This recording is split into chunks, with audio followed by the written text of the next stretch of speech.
Hi, this is Kevin Kraut. I'm Ogden Kraut's son. I'm going to tell a little addendum or a little bit of a background kind of story.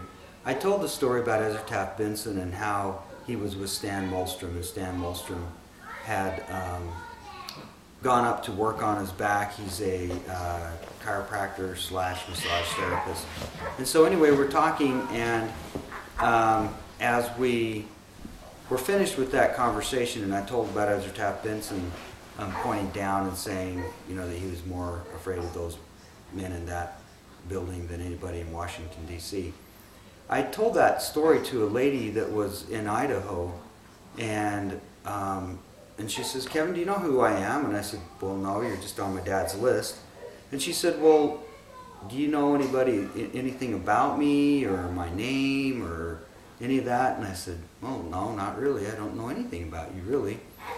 And she said, "Oh, good, because my brother is one of the 12 apostles." And I guess this is about 10 years ago. And she said, "And I want you to know a little bit about some of that story that you just told me." She said, "That's a very accurate story. There's things that had happened.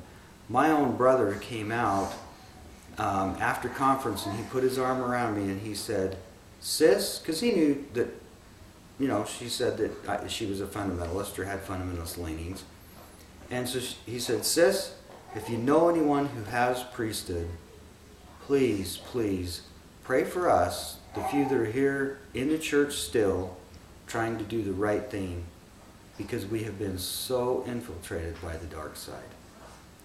And I mean, I had this passionate moment there. I felt pretty bad. I don't know how it would be to be somebody in the church who's in a high authority position and knowing that there's a lot of darkness lurking around. I guess that's what happened with Joseph too, you know, and it has for all generations of time. And we know that in the Book of Mormon it says that the Gadiantons are in all people in all places and infiltrated all through. But it was interesting that she had noted that, and she wanted me to know that there was a very little priesthood that they felt was still in the church.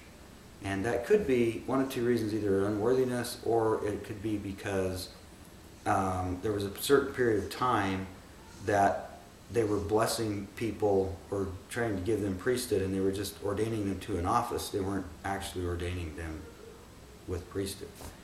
And so that could have been part of that program as well. Thank you.